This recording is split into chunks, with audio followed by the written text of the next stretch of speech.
Nope. Okay, we're live now. Oh, I got to resize that again. Neo is the one. What happened there? Yes, you do. Why did it do that?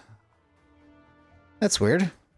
It's too late for Wise. Welcome, ladies and gentlemen, to the restream of Destiny 2's. So they're doing 2 minutes. So in that case, we'll do this, and I'll drop down over here and pick up. Yeah, I got to switch headphones so I can listen to the stream in case they start talking.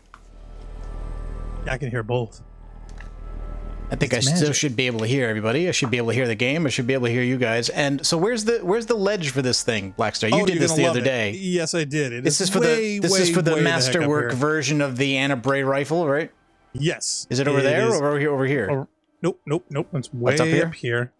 And strangely enough, once you get on this thing, it's easier to fast travel because there's no way to get back up. Yeah.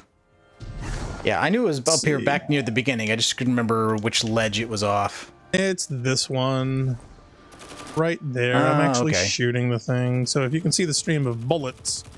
Yep. Yeah, that is in fact where it is. Oh yeah, I can hear it. Yep. Oh yeah, okay, and I see the light now. Yeah. I see it.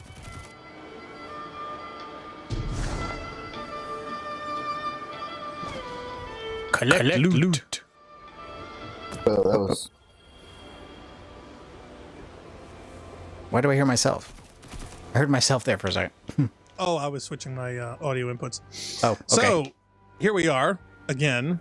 Hopefully 38 seconds from now, we're actually going to be seeing some new reveals of the latest update that is coming out this September of Destiny 2. And everyone's talking about this is the big one. This is going to be the good one. It's going to do all the changes. We're going to get random weapons and all kinds of new stuff. So hopefully this will be a technical game changer. All right, okay. So we got to go back to Anna Bray now. Yeah, we gotta fast travel. All right, so let's see if we can get this done before the stream starts. That would be good. Okay, I'm going.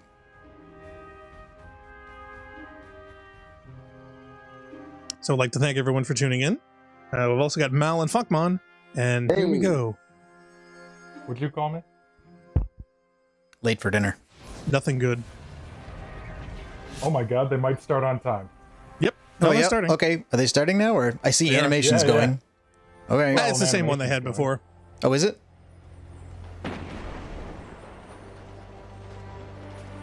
Welcome to Bungie TV. Oh, Bungie TV. Does Comcast have that? No, they won't bother to carry it. Oh, okay, so they're showing a trailer now, I guess.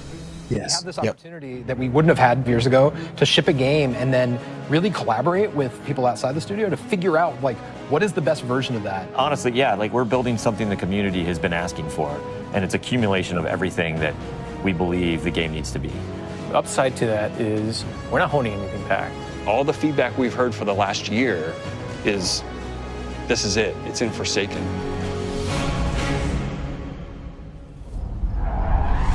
So they're saying better late than never. No, they're saying don't forsake us. We want they don't want their fans to forsake them. Different vibe. We sort of just embrace that Too late. Western revenge vibe. You're going to a darker place. You're going to take on a different role as a Guardian. Darker, grittier. Cribs! A barren landscape with like the asteroid vibe with like tumbleweeds, and I mean that just sounded cool. Grit, man. Bring the dirt back. But what better way to start a story than to start it with a prison break? Right. Cade's been filling this prison with bad guys that are really bad, and so when it breaks, things can happen to all the worlds. First place you're going to go to is the Tangled Shore, which is a new part of the reef that you've never seen before. That's right, my friend. It's a collection of lashed together asteroids and rocks out in the asteroid It's belt. very otherworldly, and it's full of pirates and assassins and bad guys. It's become a lawless place. It truly is a frontier. It's completely taken over. By taken. Oh, wait, no, Fallen. The most malevolent force there is the Scorn. No, Forsaken. They're very aggressive. They're always going to charge and push you. The Barons are the... Name me an enemy in Bungie that doesn't charge. And each one has gone back and like committed nefarious crimes. I think of it as the reverse Magnificent Seven, like the worst of the worst criminals. You are hunting down these different Barons. In fact, they're called Baron hunts. So one Baron is a sniper, and you have a sniper versus sniper battle with them. Another Baron is this big, giant, hulking melee character. Oh, we're space cops. Reverse Magnificent 7, so it's Suicide Squad. Yeah, apparently. And like that's not a good precedent. The new weapon system. Hey, if you like Destiny 2, great. play that way. But if you like Destiny 1, great, play that way. But if you're crazy, why not 3 shotguns, right? Just play Destiny 3. Have as many ways as possible, and then we need to have people fighting about it. Like, no, man. Yeah, but are they dual wielding? Probably last is now definitely going to play this. So wait, so the weapon slot system is now, do what you want, who cares? Great, where are my 3 exotics? And we're improving the mod system, so you can customize your weapon the way you want it. Yeah, how much customization? Talk to me. We've got a whole new Masterwork style system coming together where you actually are able to kind of move your levels up over time. And so there's investment back on the weapons again. Yay. I'm a crazy person, I like that. Pago typewriter. New supers, yeah. Create. That's correct, because it was the good design. Are awesome, which is a different take on Golden Gun. Wow, quadruple knives. Cast that thing. You got a huge hammer now. Dave just loves saying. Slam that thing down in a sense does of every stream in front of you that then creates a fire tornado. We got to take it to the next level. Oh, I love it. The idea that anyone who plays, however they play, they're going to have some new way to engage. Yeah. I'm in love with the new. They're taking the Warframe angle now. That's like super anime, just like free to play. We've been having yeah, you wish. Games with the Arc Warlock. Basically, cast this thing. He pulls back. See, I knew it. He did it again. And he's gonna break the game, and I think that's amazing. Yeah, you know. we need to get him a thesaurus. He's got a witch beam. Weapon type that felt meaningful, so we came up with a bow and arrow, which seems kind of crazy, but when you use it, you feel like godlike. It's like we invented a thing. We call it a bow and arrow. So we have a short-range bow. People were really pissed about this guy was like supposed to certain Avengers character not being in the movie. Nobody is pissed about that. Would you Bungie was. Look. use a bow in a game that has an automatic, machine gun? Hawkeye. But boy, it's deadly. I mean, that's a nice machine. It's a really weird angle they used for Lars. And then it's done. Oh. Yeah, it was like down and like a 28. For me, going into production on this game, those are going to be one-hit kills. A new thing to do. Oh, that, like, Marcus Phoenix confirmed. See what we've got. We want to be able to give players what they want, but also surprise them. Gambit is a brand new mode. Destiny begs to marry PvE and PvP together. It's like adding bacon to peanut butter and jelly. Uh-oh. You start off... Oh, Blackstar. Right up your angle, Blackstar. Bacon and peanut butter and jelly. Each team is in their own separate arena, and they're being assaulted by combatants.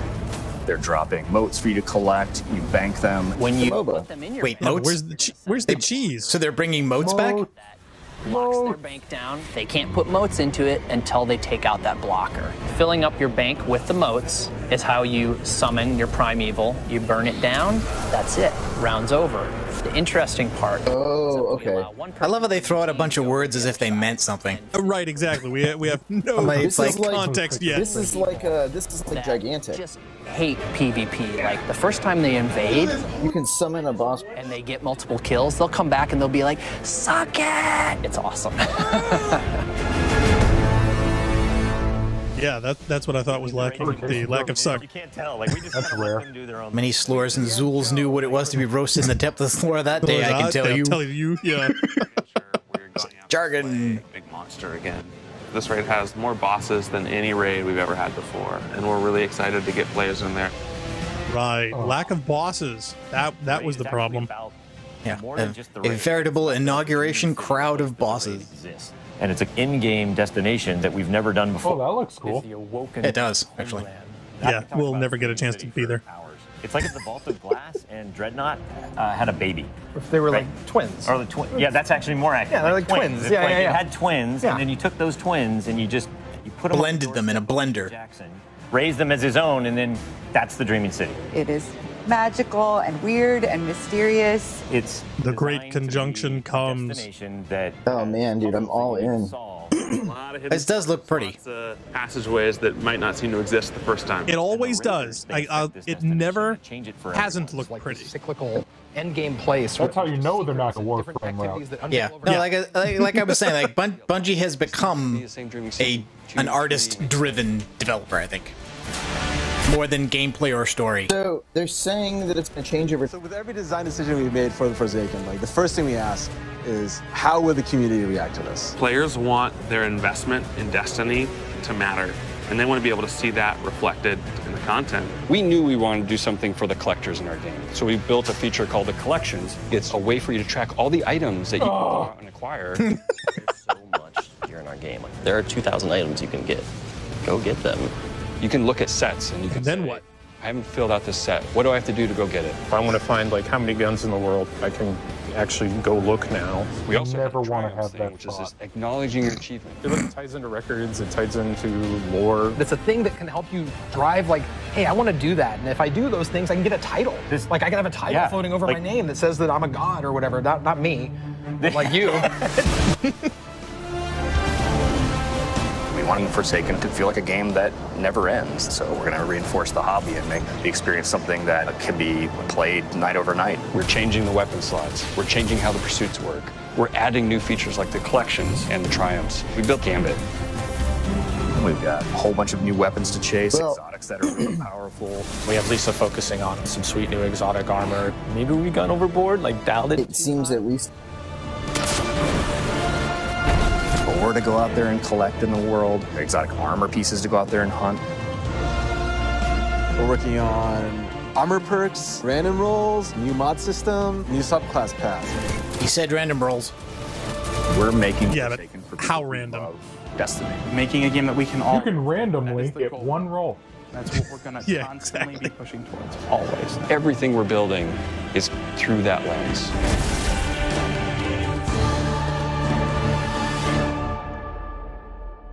Okay, so thanks for watching. What I want to know is, are Luke Smith and Melania at the same undisclosed location? Is this real? Calm down, dude. I guess. Is this now? It's just me. Okay. Everything's fine. Okay, good. Well, in that case, it's not Memorex. Welcome to the live portion of the show. That was obviously a Bungie Vidoc, so that we could reveal Destiny 2 Forsaken, a major expansion to the game that we've been playing since last September. And this September, we're going to have all new ways to play and collect and evolve and do awesome stuff. Yeah. So it's my pleasure to introduce you to my two fellow co-hosts, two developers who have been leading our team in the development of this new adventure. They are Scott Taylor. Hi. And Steve Cotton. Young Boris Johnson. Ned, these two gentlemen have Roy. been with me on stream previously. If you've been watching Bungie streams for a while, they may seem familiar to you. Scott, you and I sat next to each other right around this time last year. 2 years ago. 2 years ago. Yep. God, time passes It so does. fast when you're playing fun. So we were together for the reveal of Rise of Iron. Yeah, that was great. And Steve, you and I traveled all the way to Germany by way of 2 planes and 4 trains. 18 trains. 18 trains, yeah. But you were on stream for the first time that we ever revealed private matches and playing in Rise of Iron. So welcome back. Thank you. Thank you. For people who might not be familiar with you, for people who might not know what you do here, talk to me about what you do at Bungie and what your contribution to Forsaken has been. Right, so I am the Forsaken project lead. My primary job is controlling Steve. When I'm not doing that, we work like remotely. People, the leads of the game, to make sure that Forsaken ships and is everything that we want it to be. So that's kind of what I do. Do you concur? Are you under control? Well, I prefer loose cannon, I guess. Maybe. No, Okay. he keeps me under control. Yeah. He's Step good. into analysis. Step into. I'm most concerned that their coffee cups interiors are lined with something that's blue. Somebody's been watching I'm not Westworld. concerned. I just need them. You know, any game, but a game like Destiny especially, somebody kind of has to try to keep the whole game in their head so that we're making all the right decisions for what's best for the game. So I guess that's what I do, and set high level direction and goals for the teams. But mostly, I think I just listen to a bunch of great ideas and nod a lot. Yeah. Okay. And we enabled so many different disciplines, so many different teams to work on this. I want that job. We got to meet a lot of those teams and a lot of those people in the Vidoc. Narrative designers, sandbox designers, mission designers, activity designers. Yep. So it's all coming together all over again under your direction. So we're grateful for it. Somebody's happy. What have been your overall goals? What have been your super objectives in the leadership and guidance of all these teams working together? So we had two goals with the Forsaken, Scott and I. The first was to kick off the game with a brand new story, one that had a new tone and a new style, one that we're both really, really excited about. Yeah. You saw a little bit of it in the Vidoc, but just a little bit. We didn't want to follow up on any of the things we did in the last 2 years. We wanted to do something totally different. The other goal was that we wanted to reinforce the Destiny hobby. And that was about bringing depth back to the game. Streamers need something to stream. The way that we challenge players and the way that they discover secrets and the systems and the way that they learn about the game and feel smart and think about the game. So this is the game that doesn't end. When you talk about bringing depth to the game, I think you say death. We took a look just briefly at the Dreaming City. Some guy just got sleeper. And I think this is a great piece of evidence as to your commitment to the end game and exactly how you're bringing this depth to the end game. What are you talking about? It's Lothlorien. That's Rivendell. That's Rivendell. It is That's Rivendell. Oh, Rivendell. There you go. Space. To the end game. Space Rivendell. Things can live. Yeah, so I don't want to. I don't want to spoil the surprise here because that's what the Dreaming City is about. About being a surprise, but it is a destination built to have some of the most difficult challenges and the deepest secrets. But it's one that I think we want to leave for another day as well. Secrets aren't very valuable. We're being coy about a lot. It's funny. Yeah, we haven't. I mean, actually, we're just really excited about Dreaming City, and it ties into the raid in a really special way. And so we're showing more of that than we have before. But it's because we really want to show that the raid and they all tie together in a really impactful way. I've got it. The final boss is Sauron. Really important. It sounds to me like we're gonna kind of leave it there. That's fine for this, but you have a lot. Is going to affect. You have a lot of social. It is pretty. Look how pretty. It is You pretty. think? And you have a lot of endgame problems. That's what they're saying. That's what they said in the Vidoc. I love how they said this is an area of the reef that you've never been in. The reef was only one area. This stream is the beginning of a conversation. Well, I mean, it was a single room. I think they're talking about the Prison of Elders area was also part of the reef, but technically. I'm just saying it was a social space until prison. That Zero was hiding. We'll learn a lot more about the story that they're telling. I was waiting for any of those doors to open, and not one of them did. Our endgame challenges as the summer unfolds may even invite some people outside of our studio to. People were asking, "Hey, open that door." Wasn't what was behind the door just the throne room that we saw in the cutscene? I don't know. There were guards in front of it the entire was. time. Yeah, I just assumed that's because the queen was back there. Curiosities that we will pay off later. Probably the vending machine. If you want us to delve all the way, they've wrapped up her into story the deepest apparently. Reaches of the Dreaming City. We want you guys to play this game. Yeah, she's going to turn out to be a Bray sister. Just you wait. So these are conversations that we'll have later. Something that we talked about a great deal in the Vidoc was Gambit. Gambit, my shirt. Gambit, yes, or as our community has come to know it, Redacted. Yes. So this was the super secret mode that we have had some people in our community get a. Oh, I thought they were ripping off Marvel comics. No, they're ripping off a Neverending Story. Oh, it's the Orin. Okay, yeah, I see it. And your hot takes about Gambit. Well, the Orin is just an Ouroboros anyway, isn't it? Yeah. I think they're ripping off the White Sox logo. I have played Gambit. That's a good beat for this moment. They can replace Redacted. He raised his hand with Gambit. Yeah, that's about as much as the conversation has evolved. That seems good. But while we did talk a lot about how it plays and what the essential experience is, what have been your goals for this new activity? We've never seen Destiny played this way before. So it was really important to both Scott and I that Forsaken was able to deliver a new experience to people, right?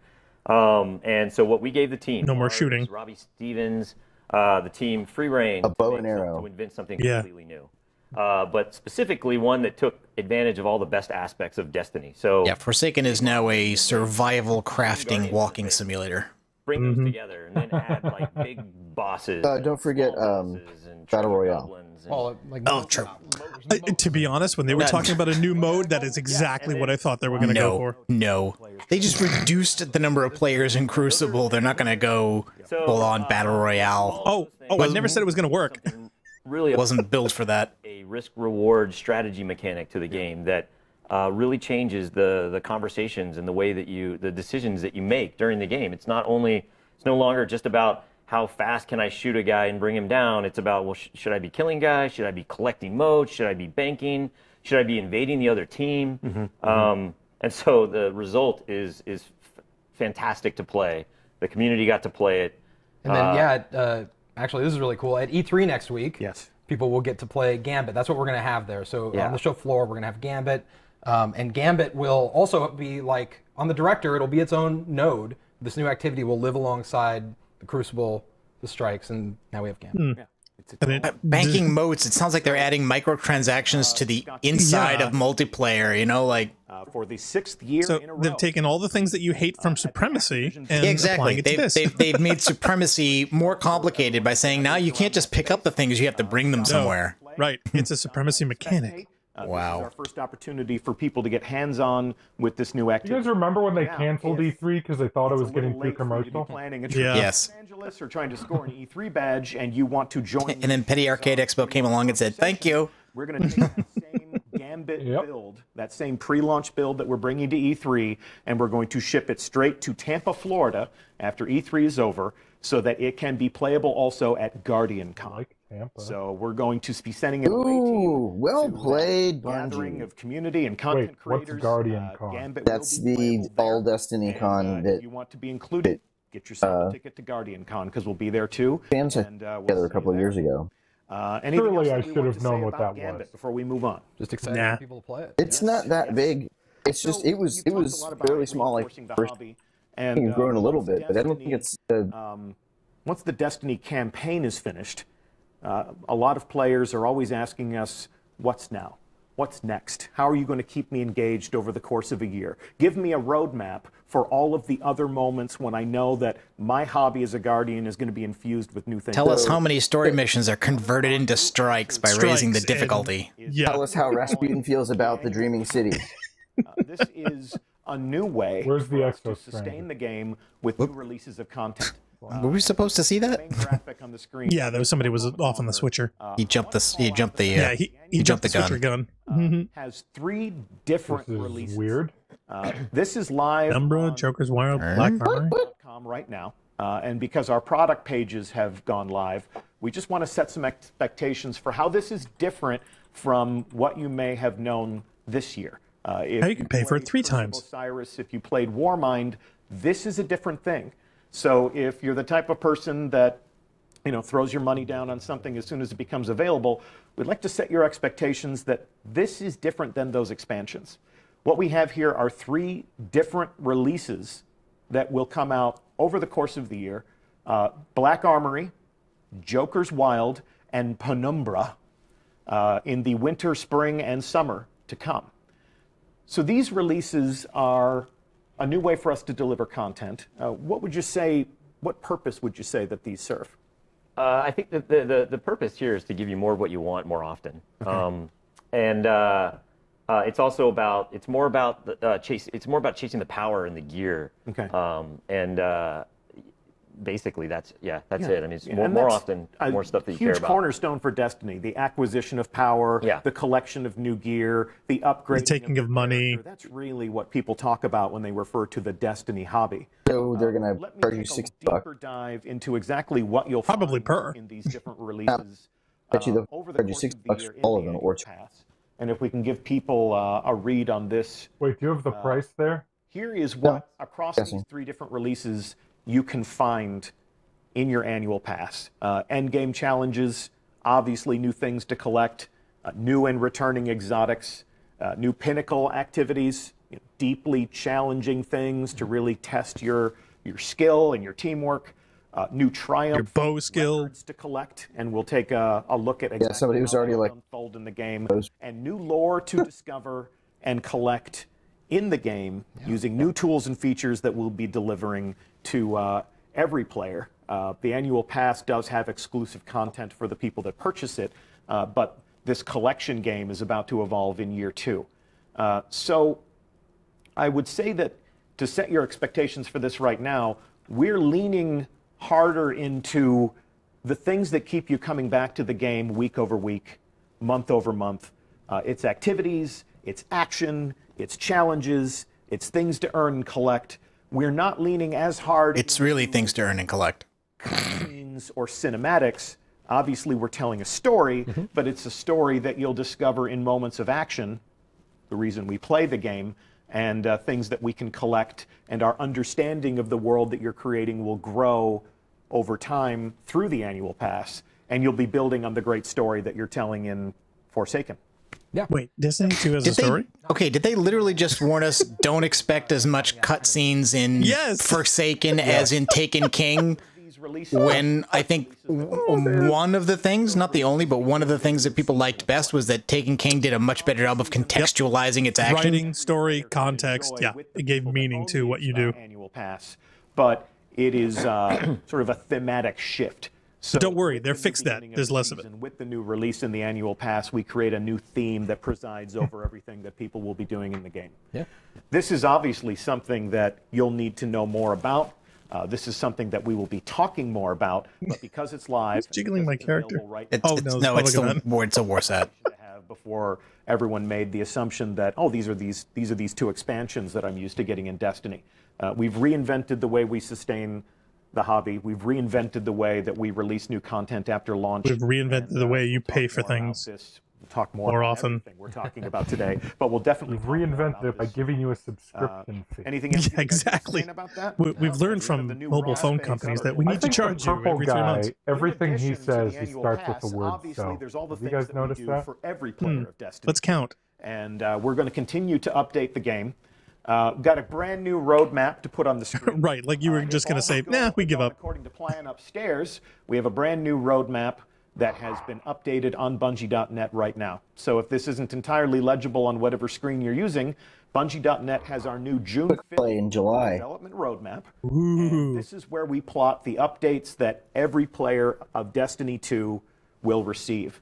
And as you can see, does this mean we're going to get all the modes that we had in Destiny 1 3 years ago? 1.2.3, so you don't. Yeah, they're even including bounties. Wow. On July 17th. Didn't we have that? I could have sworn we had that. Well, you know what?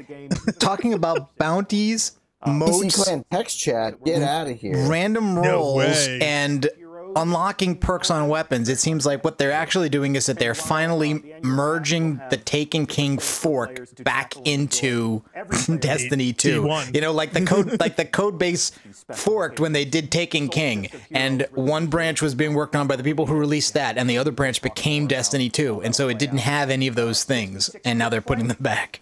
You may not be wrong, sir. The 6v6 playlist in the Crucible will permanently be home to 6 players versus 6 players. We'll keep competitive as that, intimate, a little sweatier, a little more challenging 4v4 engagement. There you go. Use the word. Those solo players out there that aren't excited about 6 players versus 6 players in those stacked teams, the Rumble playlist becomes permanent.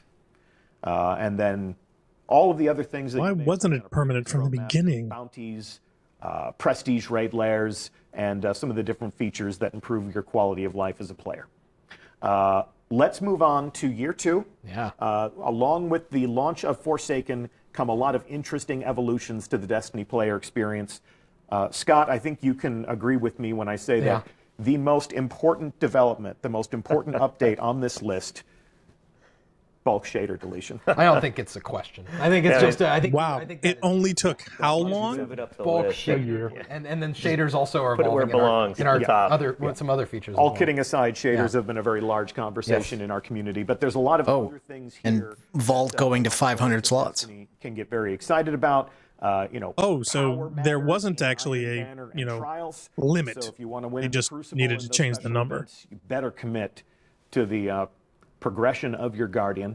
What else are you excited about? What else you want to call out? How about a no cap on Glimmer? Which is but we get Festival of the Lost back. Yeah, we add all this content, and I don't want to spoil ahead, but we're adding some random rolls. And sure. We can jump into that. Oh, power is going to matter in Iron Banner and Trials, so yay for Iron Banana. The vault space is pretty important.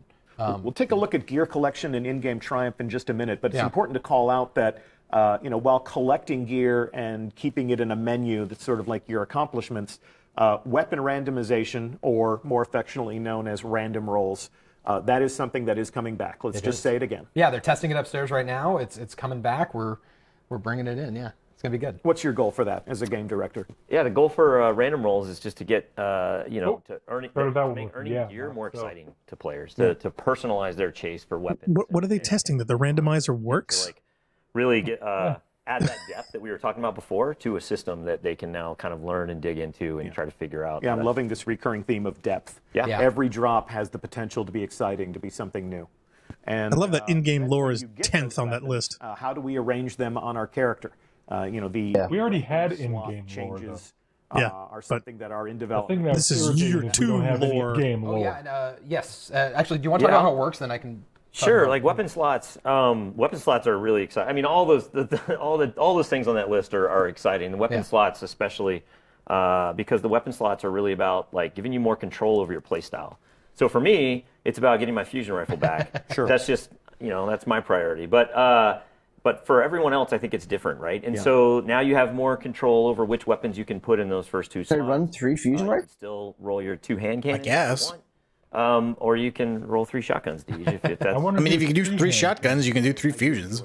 Yeah, but it's 3 rocket launchers. Think about the weapons that exist today, because it's going to like force you to move things around in a way. I feel like that's kind of really interesting, and then it changes the way you think about ammo. And Is that also going to be in Crucible, though? That's an abdication, though. That's really like saying... Yeah, so yes, like Steve said. Sorry, no. your thunder. Yeah, it is. It's like, do what you want. I didn't control him. Yeah, I think it's like, we give up. You're a loose cannon. We're throwing in the towel. We're tired of hearing you guys bitch. But I think the idea of them taking snipers and making it heavy was, I think that's along the right lines of what they ought to do. The new thing. So if you want a sniper in your primary, you want to play the bow, like I think that's definitely what the community wanted them to do. Test build, and then realize that it's in development. The community realized that they're all It's not the full game. It's not the finished product. Yeah. We usually deploy a limited inventory for use there, so it won't be the full realization of how the new weapon slot changes will work, but it'll give people a sense of how we're changing combat with access to different types of weapons for different opportunities. And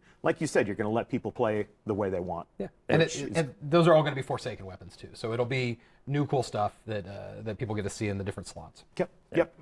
Wait, does that mean that not all weapons can go in all the slots? So only Forsaken shotguns can? Only the new bad guns with the terrible random rolls that have obviously been balanced, so those won't exactly. break. So they don't balance the slots. They're balancing. I knew there was a Kavit. I knew it. That's Kavit.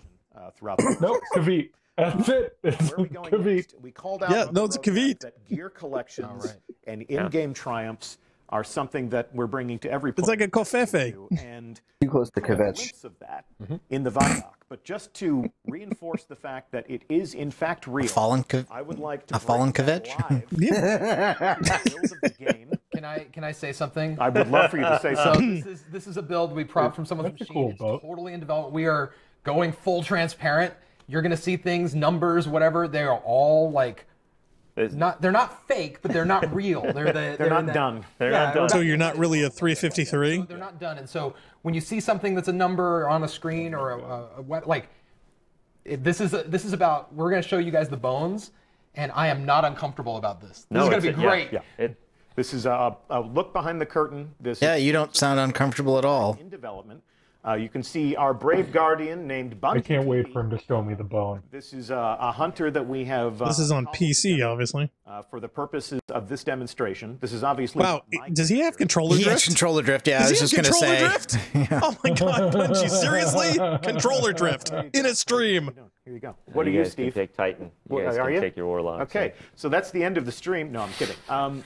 So if we take a look at the global navigation here on our user interface, across the top, the first thing you'll notice are some new feature tabs. The first that I'll call out are the triumphs. Yep. And if you can pay some special attention to some of the headers here, all of this is a work in progress. I want that placeholder medal. Yeah, you want that placeholder medal? Yeah, exactly. That's a hard one to get. Is it bad that I actually want it? Just wow, 0 of 23 placeholders. But there's a lot of empty space that you can populate here. You talked during the Vidoc about some of the different badges and some of the different titles that you can display. We don't need those stinking badges. We're going to take a very high-level view of this, and everything that you're about to see is a work in progress. So you can screenshot this, you can speculate this, all the numbers will change. Yeah, that's playing very specific ways. Yeah. And then, of course, they're obviously limitations to all of that. Over your friends, how you collect. Hey, maybe after all of this, we'll have the luxury option of paying $35 for a T-shirt. Categories. Again, there are not 0 of these things, but you can see that this is about creating many different levels of meaning and letting you gather these things together and categorize them in ways that make sense. I want to organize them in ways that make sense. Will you let me move them around? Are they browsing medals that you earn? Development, different triumphs. Well, they're placeholders, but you know. You'll be dispatched by the Vanguard, and then of course we are collecting in-game lore, so that when we're telling stories that you discover and collect, even if there aren't cinematic cutscenes. It's just a checklist of accomplishments and things that they have you do. I mean, remember the books? It's basically the books again. This looks like in-game grimoire. Really quickly, this is really good. Find items in the game that tell a story, and then you can go and gather them and collect them, and then read them in here. Wonderful. Yeah. Okay. Nice. I appreciate that. Okay. Yeah, you're gonna I like that. Yeah, so like positive so far. You're gonna find items out in the world. Now you don't have to go to the website anymore. Yeah. 7 of the story. Not on the website anymore. For a reason. Nobody went there. All the destinations. Like a well-armed anthropologist. So let's take a look at collections. You know, a lot of people have, when they talked about Destiny, they're like, how many guns, how many exotics? Where can I find? He's a spider scientist. This I am really not happy This is going to about. be a great guide. As an Archer joke. What?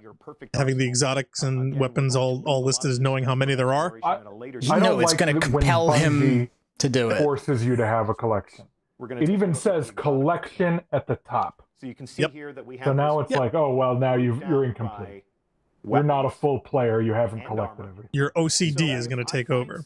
Out in the world, You're not a real player until your card is full. What happens when this type of thing, when they give me this type of thing, is I shut it off. Once you've acquired I don't even so this is obviously similar. But you won't be able to. But one key Yeah, difference is it's going to be the menu. No, I mean like it lowers my playtime. It seems Well, come on, you haven't played in 8 days, so you know.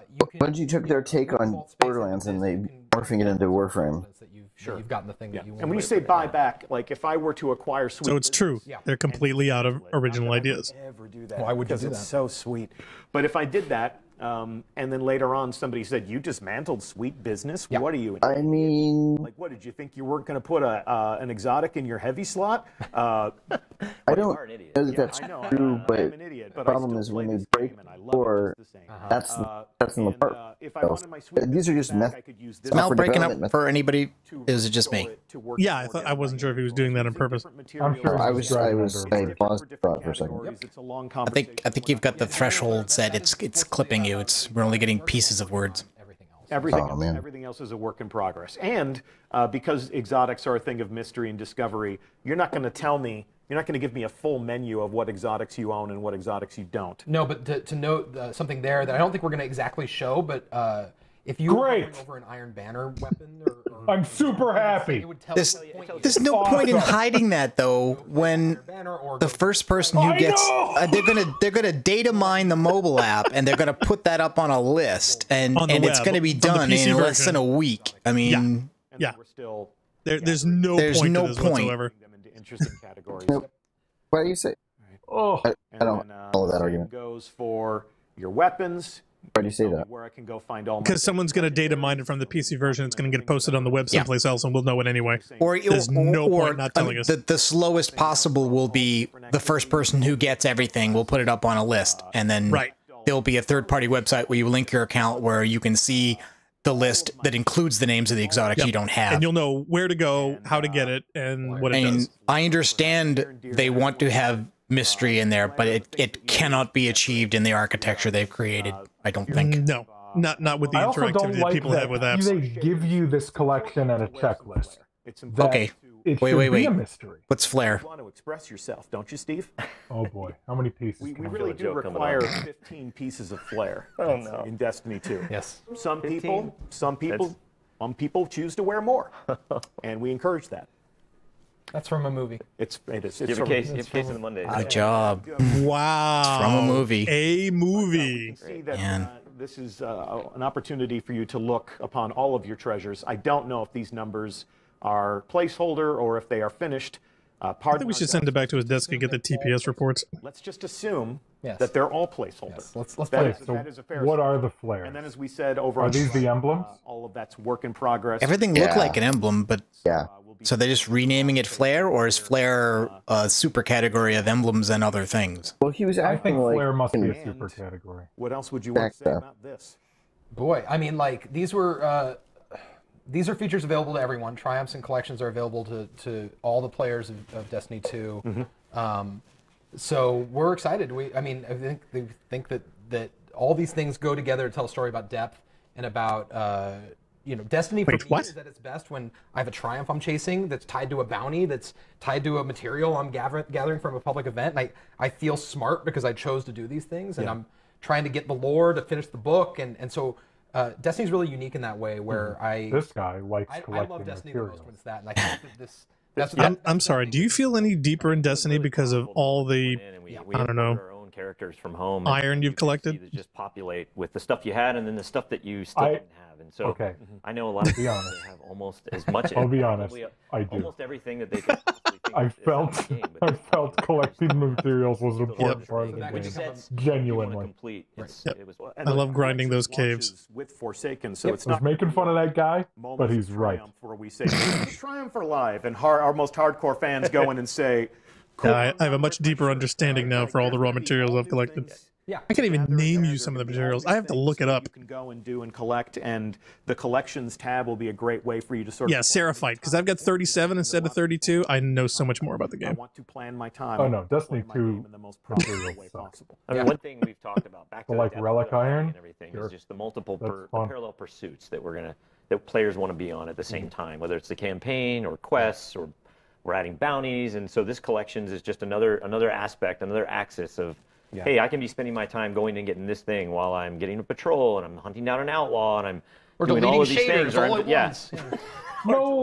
the quest to delete shaders. Yeah, you shouldn't be proud of that, how long it took you to incorporate that. Well, you shouldn't. I think that's all we're going to talk about today. And I know that we have created more questions than we've answered by design. That was the plan. We will be at E3. Wow, not a great plan. Updating our blog every week. Wow. We will be at GuardianCon. We'll be inviting other people. There's definitely we have always been at war with East Asia angle to this pretending of like all the changes we're making. It's like, no, you're reverting a bunch of stuff without actually saying you're reverting. Yeah, and incorporating what was already there. And we're going to introduce. I mean, I don't like Destiny 2 Forsaken. So we're so excited. Yeah. Yeah. Thank you so much for tuning in. It's amazing. Yeah. Thank you so much for watching. Thanks for coming with us on this journey. Thank you for playing. We'll see you at. I'm glad that you thanked Siege for tuning in. It was really important. You and Lars and the rest of the people. Teej from HMS. Teej from High Moon Studios, who's been a great partner. Oh my God, it's been amazing. And they were like, "Hey, you want to work with High Moon and go to San Diego every month?" And I was like, "I guess that's fine." Yeah, no, they've been amazing. They've been absolutely incredible. It's been really great. Well, Has he got an old iPhone? As well. Yeah. And if we see you at E3, definitely pull us aside and say hi. And if not, hopefully we'll see you at some point this summer. In closing, we're going to take another look at the Vidoc, but not in full. Yeah. The team they have a presence at PAX. Was given a challenge. We said take everything that you're revealing, take everything that you're saying, take everything that our developers set on camera, and just coming to my house into on 60 July seconds. So let's see how they met. Make sure you vacuum. With this. Oh, and don't show him the sink. Check it out. You can see the sink. You just shouldn't smell it. Oh, here we go. Don't think you should get water or anything either.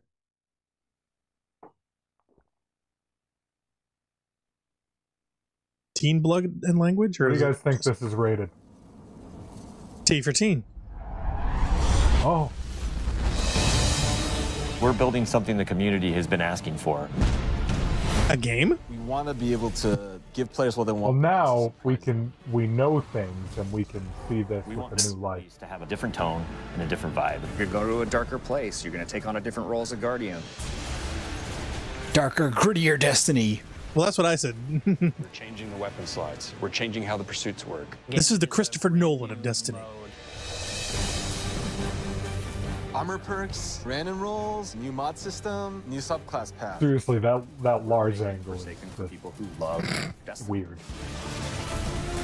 Making a game that we can all love. That is the goal. That's what we're going to constantly be pushing towards. Everything we're building is through. And not a second of Luke Smith. Nope. You noticed that? Lots of people have been noticing that. but I think some people thought that maybe, like, by design, maybe the deal with that was that, well, he was lead on Taken King and that did really well, and so he was then lead on Destiny 2 and that was not received as well. So was he put off of that so that he could work on the big expansion? So that's why he wasn't invisible while the 2 small expansions were being worked on, but now he's still missing, and so I don't know. And or because they're like, hey, we're gonna open up, we're gonna be able to work on other games simultaneously. So why don't you go work? Yeah. All right. Well, anyway, why don't you guys talk about that, and I'll turn this thing in and get my masterwork rifle. Here we go. Oh, okay. Oh, all right. So I don't talk to her as another one of those things. I just plug it into the computer, plug it into the server. Right. Yeah. All right. Socket diary. Mm-hmm. Then you go to her. They don't get to walk in here. Talk about fetch questy. Let's work together. Okay. Here's what I think. Yeah, get masterwork. Yay! Everything masterwork. sounds great, and I'm going to buy it because I really like Destiny. And even though Bungie is now an artist-led studio, which I agree with, as opposed to a gameplay or whatever-led studio. Well, it's the only thing that you can't really complain about is how they make the game look. Yeah. Oh no, I think you can't complain about the second-to-second play of the game. All the guns now suck. Stay sharp. But it's like, imagine if Halo had every single gun in the game have half the ammunition. It's still really fun. Still fun as butts. It's just not as It's just fun. harder. Right. And that's what I think about Destiny 2. It's fantastic. So I'm still going to buy the whatever expansions they put out. But the thing that I don't like is that stupid collection thing. Every time I press the start button, it says collection. And it doesn't say collection and then gives you a scavenger hunt list. It says collection and then question marks. Imagine if you had to do a scavenger hunt where they didn't tell you what you were hunting for. Oh, well, they did that. Don't you remember? They did that all the time. Yeah, they did that all the time. Don't you remember that they were saying fragments were like, well, there's a bunch of them out there. Right, go exactly, and I didn't like that. But no, don't you remember in patrols that there were actual patrol messages you had to decode by doing things you did not know what to do? So either you had to melee something, you had to shoot certain characters in the head, you had to go find or collect certain items in certain places. So they did that a couple of different times where you didn't get a message decoding what was going on until you actually did the thing you needed to do. I did not like the surprise patrol mission. The ghosts and the calcified fragments are fine because if you never want to get a calcified fragment, there's nothing in the game in the start menu saying, here's how many calcified fragments you it would do but it would do that once you started. Like once you started it. Well, it was an indicator. It was a quest item. Same thing with chests. I mean, you'd get one chest, you have X amount of X chests. So you could have 1 out of 5. And in this case, actually, if you go to the menu, there's irritated me. Yeah, if you go to the menu now and look at the director, there's actually a notification. 22 out of 45 data recovered. So they're giving you a thing saying, hey, all these different things that you can get, you're only done so much. By the way, this first part of step 4 is like really easy. Oh, it is actually. Getting the exotic version was not that bad at all. In fact, it was easier doing it by myself than trying to do it with multiple people because the end Zol thing. This nonsense? Oh, that is a sparkly from a Telesto that is glitching. Not from Valkyrie? That's from Telesto? I don't think so. Right. No, I think that's from Telesto. Okay. Somebody around here probably has a fusion. He was taking pot shots and it stuck to the wall. Yeah. It's happened times. No, this is just the precision kills without reloads and 20 kills with the rifle, and it's like I did one without noticing it, and and then you got to do the Zol mission, I think. It's like the second time. I already did that today. Right, but the thing is that when you do it by yourself, there are far fewer ads at the end Really? It was so easy to do it by myself. Oh, yeah. Steal your kills with my graviton. I just went on the website and I'm trying to find the prices for this stuff, and it doesn't. No, it doesn't say. They didn't mention it. I wonder why. No, and did they talk about? I mean, because I also saw a thing that basically says that to play Forsaken, you need the other 2 expansions. Yeah, you need the other expansions. So anybody looking to get this thing on sale on the cheap, good luck. But either the first 2 you could have in isolation. Like you didn't need Curse of Osiris to play Warmind. Right. Who figures? So now you need both of them to play the new one. Yep. It's surprise. In the same fashion as the Taken King, that when you buy Forsaken, it just gives you the other ones. I would be surprised if that was the case. I think they're going to sell them as extras. Really? You might be able to get like a discount pack, because I know that there were a few options where if you wanted to get the game this late, like it should be $60 and get the other ones all together. It shouldn't cost you. It shouldn't cost you more than $60 now to get in on Destiny at any point. So if you buy it when this comes out, it should be $60 for the base game, the first 2 expansions, and this one. Okay, that's done. 20 kills. So now next step. Oh no, it's giving it to me in Swedish. The feature. Oh, Fury. No, it's Fury on IO. It's the IO mission. Oh, I'm going to go stab that guy with my new stick. Sorry. That's okay. So what retailer should I try? Best Buy? I think you'd want to get it online so you wouldn't have to drive anywhere. Doesn't exist. Okay. Not yet. Let's try. But I'm sure it will. GameStop. Well, they said it existed online. Don't shop at GameStop. All right, so the Destiny 2 Forsaken annual pass is $34.99. Yeah, but that probably requires the other 2. That requires the other 3. 60. Yeah, that's $90. Okay, so let's try Forsaken Digital Deluxe Edition, which includes an emblem, an ornament, a ghost shell, and fire team medallions. Collect all 5. It's not available. Okay, never mind. Not yet. Oh, it will be. It will be. Okay, so... Oh, no, wait, hold on. Bonk reads the web, ladies and gentlemen. You heard it here first. GameStop has 2 options, all right? It is Destiny 2 Forsaken Annual Pass, which is $35. And it has Destiny 2 Forsaken Plus Annual Pass, which is $70. Right, so that one's probably going to be...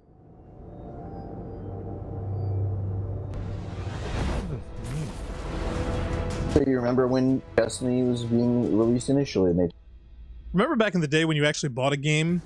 Right. You bought it, and then you had it. I see. Okay, so here's what's going on. Yeah. So there's a Forsaken, which is some amount of money, probably $40.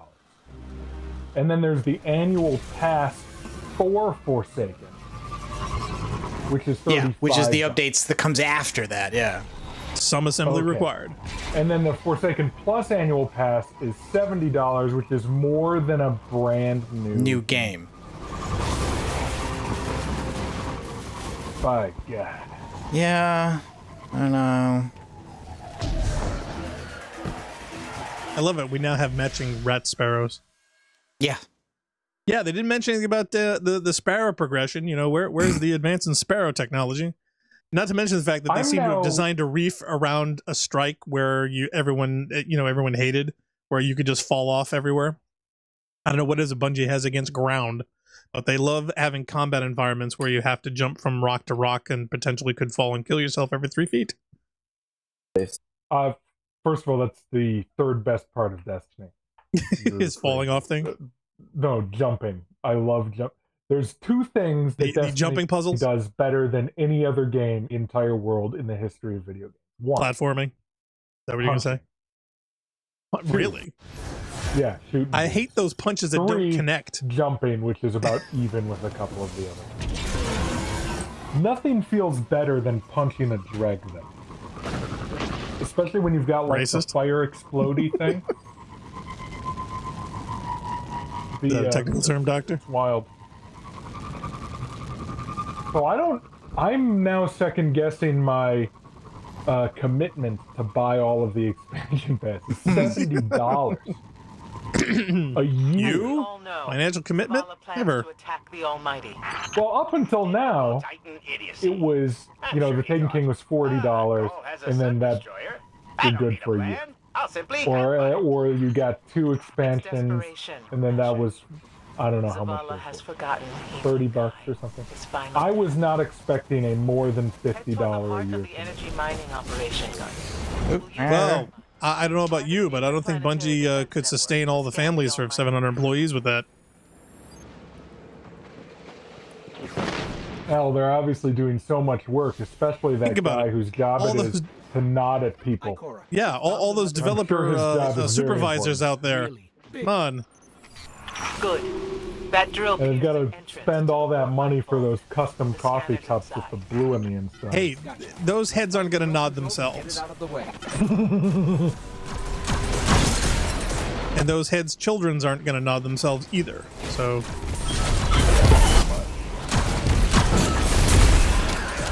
Oh, I forget. Do I actually need to be using the weapon for this?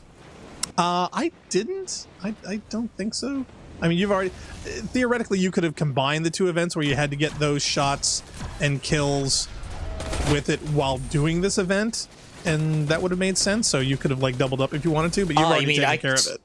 Well, no, you can't, because you got to do those first 2 steps before it opens up this activity. Because I think, again, usually it's like a specific instance. You can't just do the activity some other way and have it count. I suppose. Actually, I think you're right. If you were doing that step along with someone else who had already gotten to the second step, so you were in the activity with them, then possibly the completion would have counted when you were done. I think that would have worked. But I'm just saying, this is not as high. This is not as power level as my Skyburner, which I've been using since yesterday.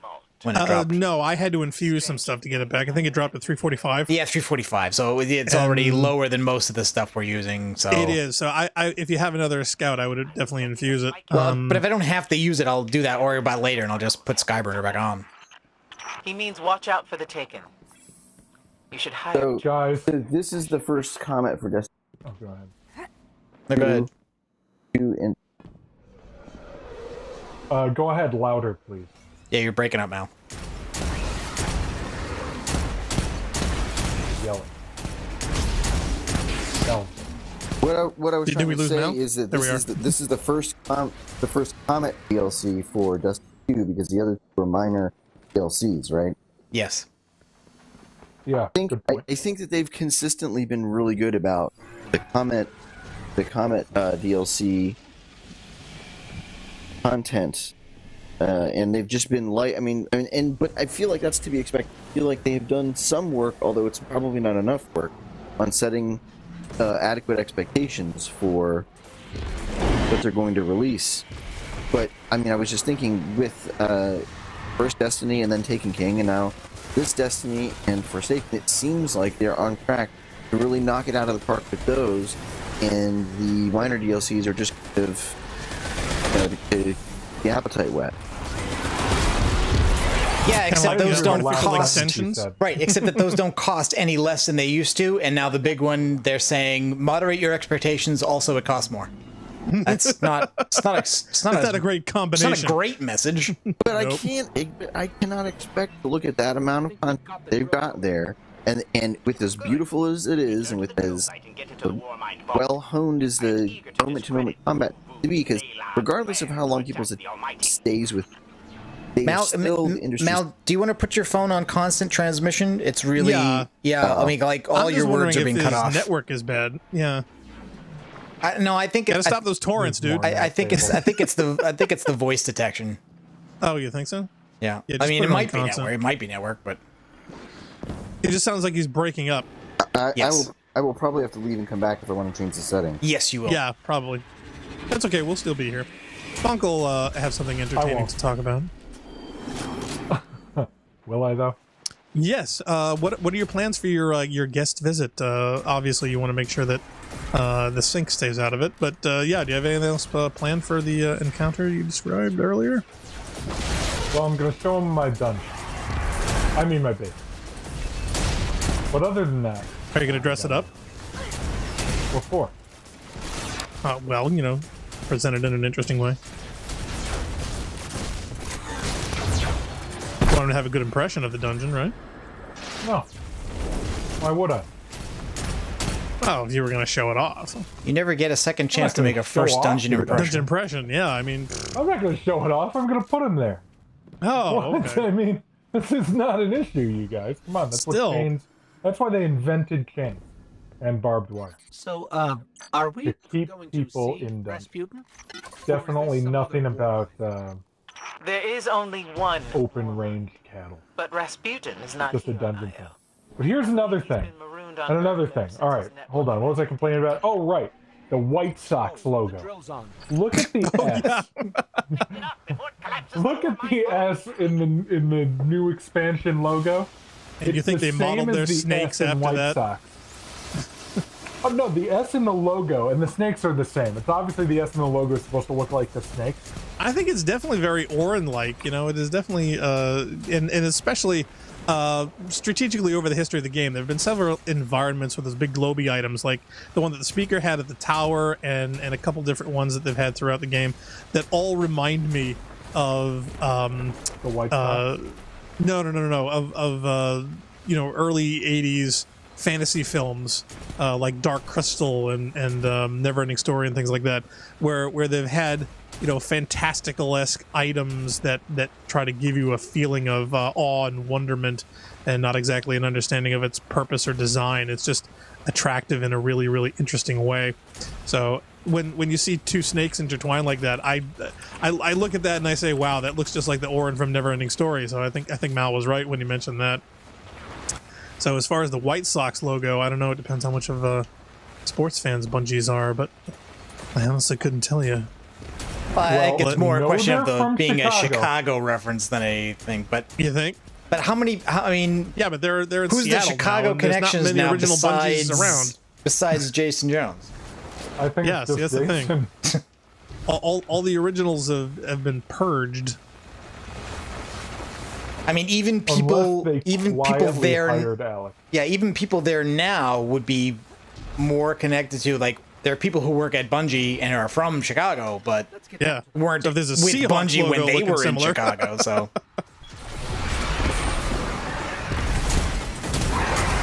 I don't know.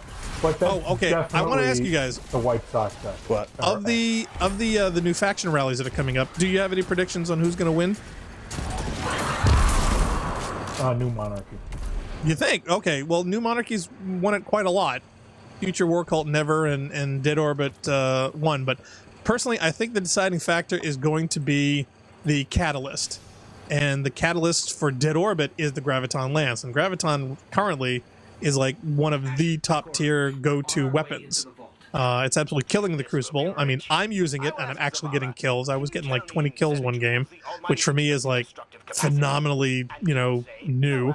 So I have a feeling that considering that the other ones are going to be either Sweet Business, which, you know, not a lot of people are really excited about, and Sunshot, which is okay, but it's not a serious game breaker the way the Graviton has been in Crucible. So to be honest, I think that is going to be the deciding factor, because none of the shaders or styles of armor are groundbreaking or spectacular in my opinion. I don't know how you guys feel about it or what you've seen of them. And the only other thing were exotic ornaments for armor, which a couple of them don't really look that unique or different than the originals. So I think the big motive here is going to be the catalyst, and I think that because Graviton is such a success, that's going to be the deciding factor. So I think Dead Orbit is going to win by a landslide. Yeah, like I don't think. Personally. Yeah, Sunshot I don't think particularly is considered that good in Crucible, whereas like Graviton is good in PvE and PvP. Yeah. So. But yeah, so I think Graviton's going to win. What do you guys think? Oh, absolutely. Okay. And I think it's about time. There's, I mean, they're throwing the game for Dead Orbit, but there isn't really any competition because New Monarchy always wins, and then followed by that, it's whatever the best gear is always wins. Right, and the weapons themselves, there's no split on a particular weapon that anyone else is doing. I mean, the shotgun's okay, the rocket launcher's kind of